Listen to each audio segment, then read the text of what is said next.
Hello friends, मैं दीपक नागर स्वागत करता हूं आप सबका अपने यूट्यूब चैनल पर। अगर अब तक आपने मेरा चैनल सब्सक्राइब नहीं किया है तो प्लीज चैनल जरूर सब्सक्राइब कर लें।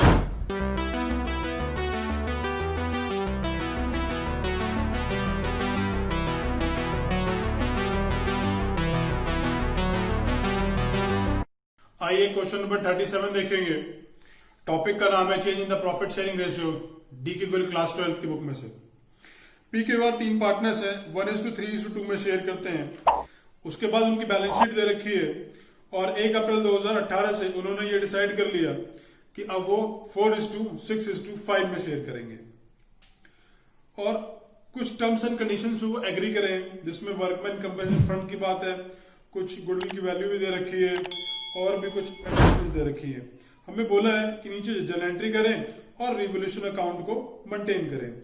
आइए सबसे पहले रिवोल्यूशन अकाउंट को ही बनाते हैं। फॉर्मेट मैंने पहले से बना रखा है, आइए स्टार्ट करते हैं।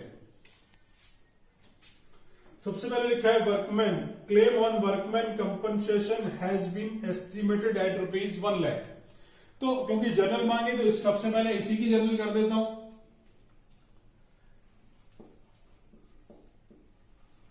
Workman compensation fund account debit. कितने का फंड है भाई? जितना मैं बैलेंस शीट में दे रखा है वो लिख देता हूं। अमाउंट है 60,000। उसके बाद यहां पर लायबिलिटी के नाम से एक अमाउंट जो आ रहा है, liability on account of workman compensation fund. कितने की लायबिलिटी है? लायबिलिटी है जी 1 लाख रुपए की, जो हमने एडजस्टमेंट में देखी।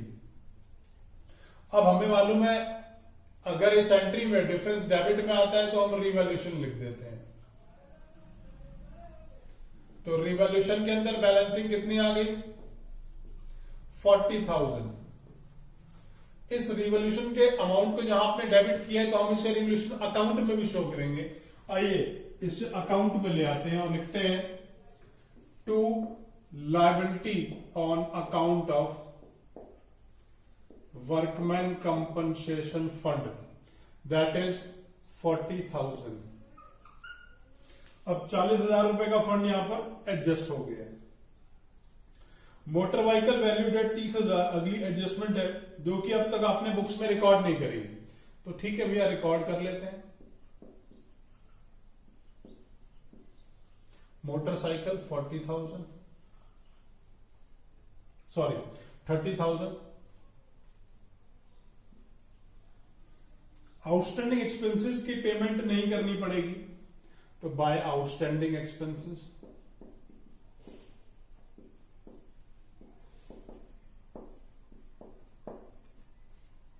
अमाउंट कितना है? अमाउंट बैलेंस शीट से देखेंगे 15,000 का अमाउंट है आउटस्टैंडिंग एक्सपेंस का। उसके बाद लिखा है वैल्यू ऑफ स्टॉक को इतना बढ़ाएं कि वो 2,90,000 हो जाए। बैलेंस शीट में पहले से दे रखा है 2,20,000, तो स्टॉक कितना बढ़ा? स्टॉक बढ़ा 70,000।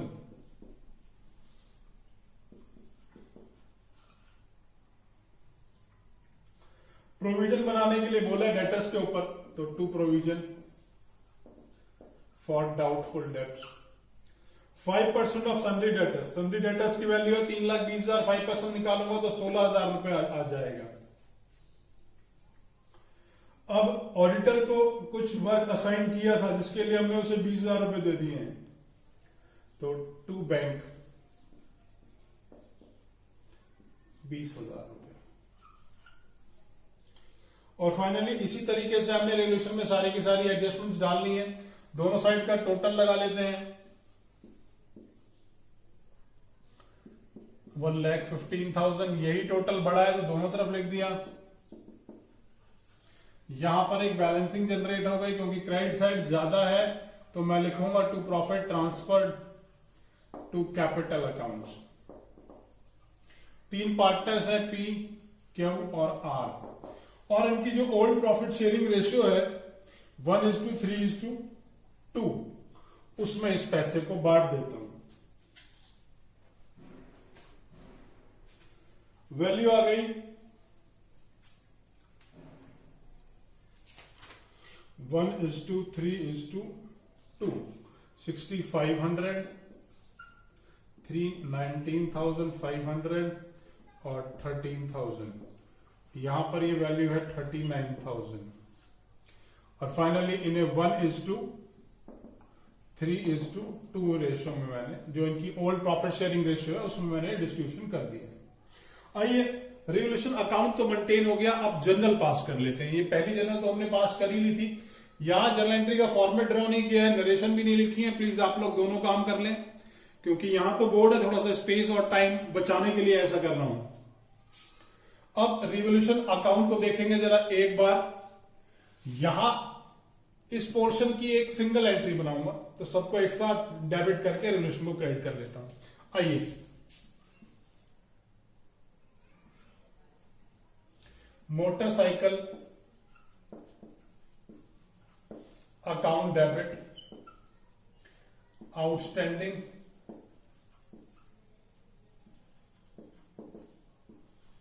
Expense account debit, stock account debit to revaluation account. Amount डाल लेता हूं मोटरसाइकिल के आगे 30,000, आउटस्टैंडिंग के आगे 15,000 और स्टॉक के आगे 70,000। सबका टोटल आ गया 1,15,000। ये हमने बाय साइड कॉपी कर लिया। आइए टू साइड में देखेंगे क्या क्या लिखा है। ये तीन आइटम्स लायबिलिटी वाले हैं। सबसे पहले इन्हें ट्रांसफर कर लेते हैं। Revaluation account debit to liability on account of workman compensation fund to. ये जो दोनों एंट्रीज मैंने बनाई हैं, ये दोनों की दोनों ही मैंने रिवोल्यूशन अकाउंट को देखते हुए सिंपल इनकी जो है पोस्टिंग से जनरल एंट्री बना ली है।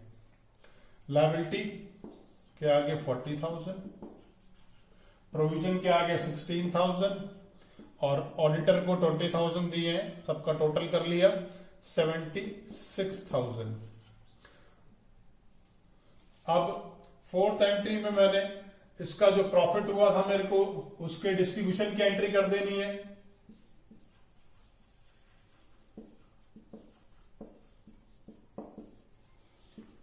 To P, to Q, to R. अब पी की वैल्यू कितनी है मेरी, वो प्रॉफिट आया था 39,000 और पी की वैल्यू है 6,500, क्यू की वैल्यू है 19,500 और यहां पर 13,000। नेक्स्ट चलते हैं आगे।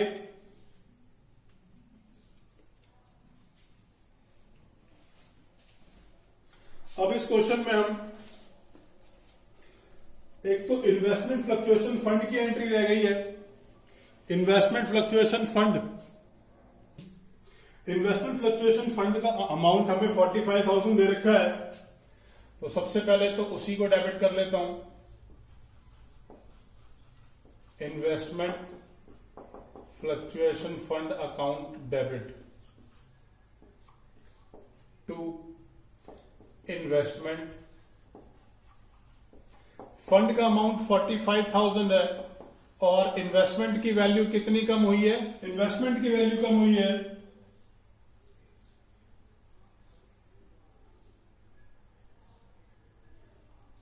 मार्केट वैल्यू लिखी है इन्वेस्टमेंट की 1,10,000 और वैल्यू दे रखी है इन्वेस्टमेंट की 1,25,000, मतलब 15,000 कम हो गया है। ये 15,000 मैंने यहां से लिख दिया। ये वैल्यू, ये फिगर मुझे बैलेंस शीट में लिखी हुई है। अब जो बाकी 30,000 का डिफरेंस बच गया, उसको मैं पी के आर में डिस्ट्रीब्यूट कर दूंगा उनके ओल्ड प्रॉफिट शेयरिंग के अंदर। अब 30,000 को मैंने इनकी ओल्ड प्रॉफिट शेयरिंग में बांटा। प्रॉफिट शेयरिंग क्या है, 1:3:2। उसमें मैंने 30,000 को डिस्ट्रीब्यूट कर लिया। तो बांट लेता हूं 5,000, 15,000, 10,000। ये इन्वेस्टमेंट फ्लक्चुएशन फंड की बात खत्म हो गई। आइए अब देखते हैं वर्कमैन कंपनसेशन फंड भी हम कर चुके हैं। एडवर्टाइजमेंट सस्पेंस, एडवर्टाइजमेंट सस्पेंस मेरे लिए लॉस है और पार्टनर्स लॉस को लैम्बोर्गिनी समझते हैं, उसके ऊपर चढ़ के बैठ जाएंगे। तो P Q R to advertisement suspense.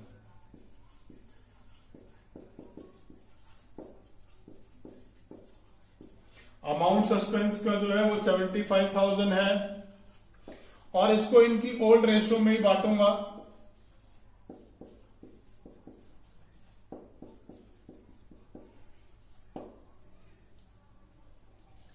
यहां ये मेरे को वैल्यू दे रखी है 75,000, इसको बांटा मैंने 12500, 37500 एंड 25,000। ये मैंने इनकी ओल्ड प्रॉफिट शेयरिंग के अंदर डिस्ट्रीब्यूशन कर दिया है। और फाइनली क्वेश्चन जो है वो इसी तरीके से करना है हमने।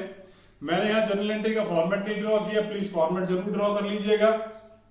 अगर क्वेश्चन में कोई भी डाउट आता है तो नीचे कमेंट बॉक्स में कमेंट करें, और अगर क्वेश्चन अच्छा लगे तो लाइक जरूर करें।